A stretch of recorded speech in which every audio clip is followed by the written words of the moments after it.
natin ngayon ay ginataang santol. 2 kilo po ng santol. Yan. Tapos, gata, 2 supot.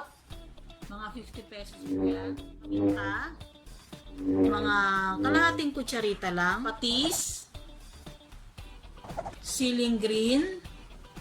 Ay, luya. Sibuyas. Bawang.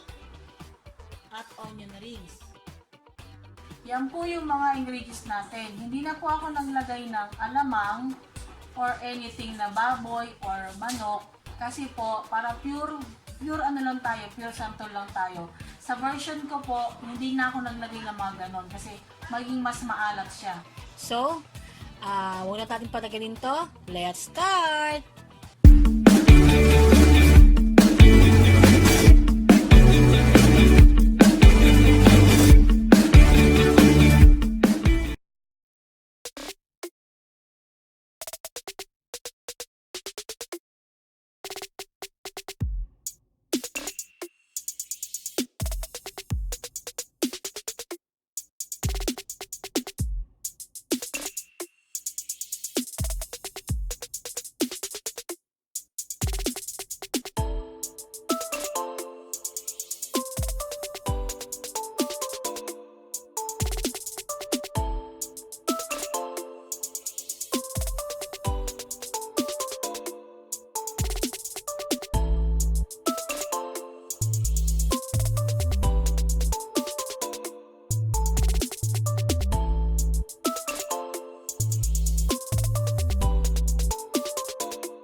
Moments later.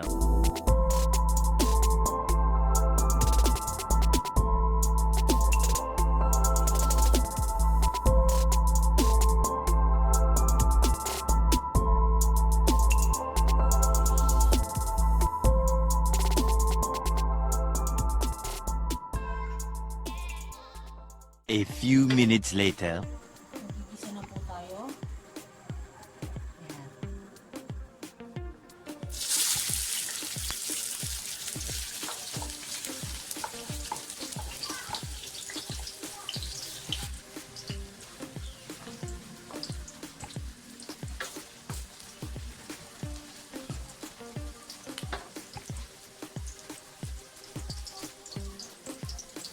Bawang. Tutus-tutustay natin yung bawang para masarap. Ilang ito na lang kami.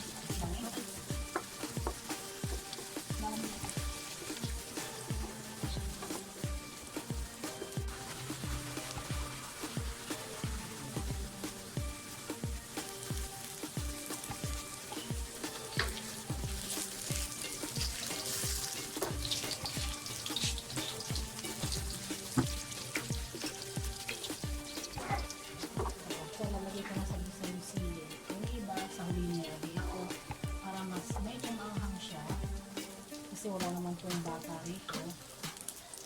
Kasama ko sa bisa ang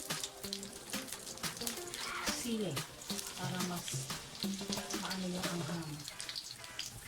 At yung labuyo, pwede rin wala. Pero kasi yung kakain, matatandang mahilig sa sili, nirequest nila, nalagdagan ko ng sili na pula.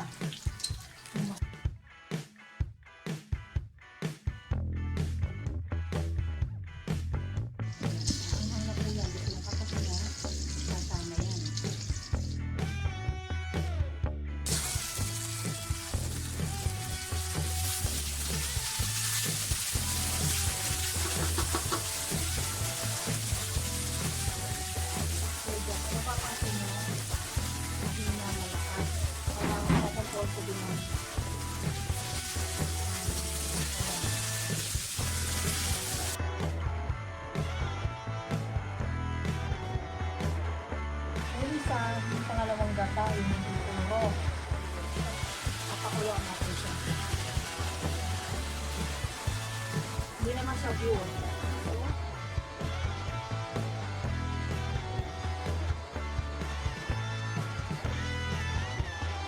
So, hintayin natin siya kumulok. 10 minutes. Meanwhile, Hindi po natin itatapon yung tirang buto. Siyempre, kakainin natin siya. Masarap kasi siya. Lagyan natin siya ng konting sugar.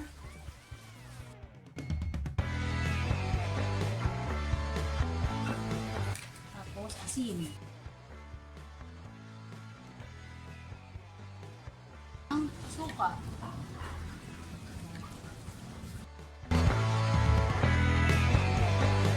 eventually, So, ilalagay na po natin yung katang gata. Yung pure na gata. Wow!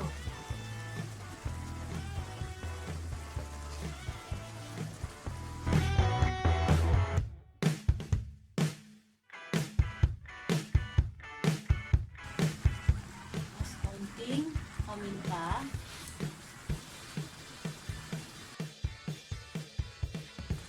Puro mga kalahating cup lang nito. Kapis. Tapos antayin na natin siyang kumulo. a few moments later.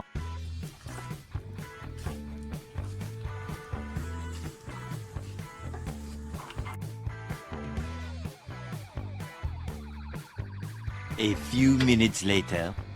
Ang ginataang santol.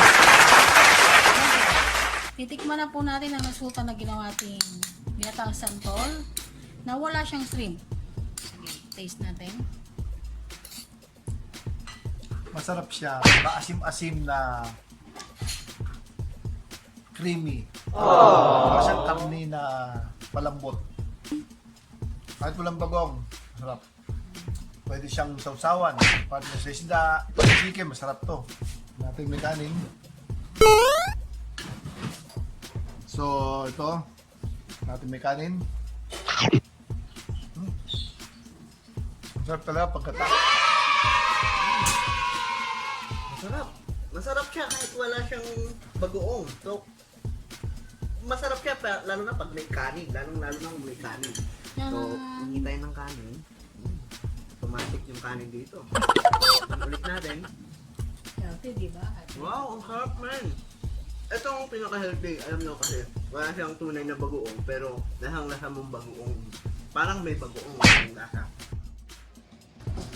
So, if you like my video, please give it a thumbs up. And you can also share my video. And please subscribe to my channel. And please click the bell for you to notify my next video. Thank you for watching. See you!